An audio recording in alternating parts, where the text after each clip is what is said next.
Hello friends, welcome to my channel. उम्मीद करती हूँ आप सब खुश होंगे, आबाद होंगे और अपने अपने घरों में महफूज होंगे। फ्रेंड्स, आज हम बहुत ही इम्पोर्टेंट टॉपिक पे बात करने वाले हैं और वो है कि सास और बहू का, या हम कह सकते हैं डॉटर इन लॉ और मदर इन लॉ का क्या रिश्ता होना चाहिए। तो फ्रेंड्स, ये इतना इम्पोर्टेंट टॉपिक है कि हर घर में अगर ये रिश्ता मजबूत हो जाए तो हर घर इतना खुशहाली से भर जाए, इतना खूबसूरती से भर जाए और उस घर में इतनी खुशियाँ, इतनी उमंग आ जाए कि कोई घर जो है वो उसका उदाहरण, उसका एग्ज़ाम्पल और उस घर की तारीफ़ पूरे माशरे में, पूरे समाज में की जाए कि इस परिवार की सास और बहू, इस परिवार की सास और बहू का रिश्ता माँ बेटी जैसा है और उनमें फ़र्क ही नहीं लगता कि वो माँ बेटी हैं कि दोनों सहेलियाँ हैं। क्योंकि इस रिश्ते में सबसे अहम रोल जो होता है वो सास का होता है, मदर इन लॉ का। फ्रेंड्स, कोई भी बहू जब नए घर में आती है तो उसको उस घर की रिचुअल्स, उस घर की सारी बातों के बारे में नहीं पता होता, लेकिन अगर सास उसको अपनी बेटी की तरह अपना कर और हर छोटी सी छोटी बात में उसको सिखाए और समझाए और उसका लहजा इतना प्यार प्यार भरा होना चाहिए कि उसकी बहू को, उस दुल्हन को, नई दुल्हन को लगना ही नहीं चाहिए कि वो किसी नए घर में आई है। फ्रेंड्स, सबसे पहला है कि आप अपनी बहू को आज़ादी दें, उसको ये एहसास कराएं कि ये घर उसका है और इस घर को उसे संभालना और उसे देखना है और उसके लिए उसको हर बात में फ्रीडम दें। और उनके जो नए दिन हैं फ्रेंड्स, जो नई शादी के बाद के दिन हैं, उनमें हस्बैंड और वाइफ को अच्छे से समझने के लिए और इन्जॉय करने के लिए मौका दें। फ्रेंड, छोटी से छोटी बातों में उनको टोके नहीं, अपनी बहू को उसकी फरमाइश करने दें, अपनी बहू से सलाह लें, उससे पूछें कि अब जो इस घर में काम होना है वो कैसे करना है और उसकी राय को ज़रूर शामिल करें। फ्रेंड्स, अगर घर में कोई भी नई चीज़ आती है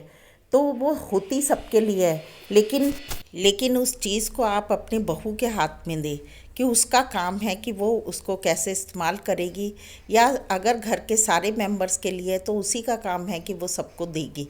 तो फ्रेंड्स, उसको अपनेपन का एहसास होगा, वो घर की हर छोटी से छोटी और बड़ी बड़ी चीज़ों से जुड़ेगी और उसको ये फील होगा कि हाँ, ये घर मेरा है। फ्रेंड्स, सास का ये काम बनता है कि वो कभी भी अपनी बहू को उसके मायके से रिलेटेड किसी भी चीज़ के लिए ताना ना मारे,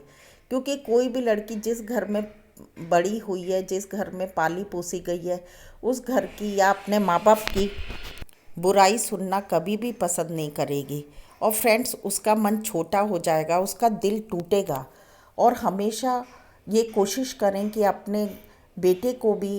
बहू बहू के सामने कभी हमेशा इस बात का एहसास कराएं कि उसको बहू की इज़्ज़त करनी है और अपनी वाइफ का ध्यान रखना है। और अगर कुछ छोटी मोटी गलती भी हो जाती तो फ्रेंड्स उसको लाइटली ले, जैसे आप अपनी बेटी की गलतियों को माफ़ कर देती थी वैसे ही अपनी बहू की गलतियों को भी माफ़ कर दे। और अगर शादी के समय कुछ ना कुछ कमी रह गई है उसके मायके वालों की तरफ से, या कुछ आपको ऐसा लगता है, तो फ्रेंड्स उसको दिमाग से निकाल दे, क्योंकि शादी तो एक दिन हुई और सारा अरेंजमेंट हुआ, वो ख़त्म हो गया, लेकिन आपकी बहू को ज़िंदगी भर आपके घर में रहना है। तो उन सारी चीज़ों को बिल्कुल दिमाग से निकाल दें और उनका रिपीटेशन कभी भी ना करें और हमेशा उसके मायके वालों को, उसके भाई बहनों को भी इज़्ज़त देने की कोशिश करें। और अगर आप उसके पेरेंट्स को इज़्ज़त देंगी तो उसका भी दिल करेगा कि वो आपके परिवार में हर एक बड़े लोगों की इज़्ज़त करे। फ्रेंड्स, छोटी छोटी बातों में कई बार सास के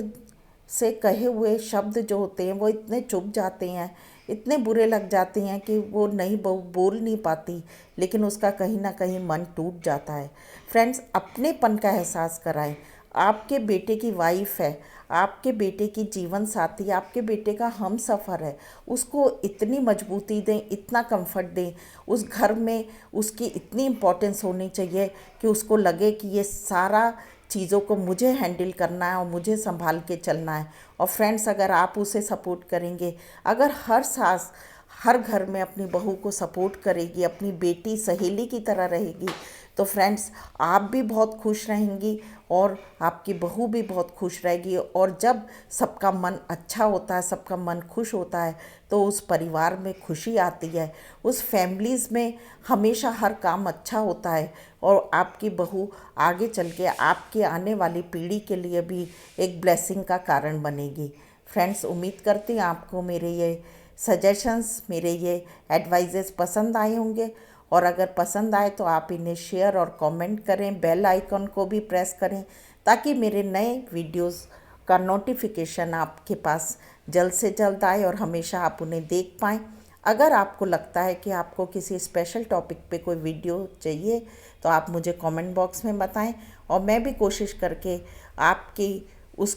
इच्छा को, आपकी उस डिज़ायर को पूरा करूँगी पूरी ईमानदारी के साथ। और उसके साथ साथ अगर आपको मेरे वीडियोज़ अच्छे लगते हैं तो आप हमेशा उनको अपने फ्रेंड्स में और अपने मिलने जुलने वाले रिलेटिव्स में उनको शेयर करें। ओके फ्रेंड्स, मिलते हैं नेक्स्ट वीडियो में। Till then bye bye. अपना और अपनों का ध्यान रखें और मैं हूँ डॉक्टर सरिता और मेरे साथ बने रहें।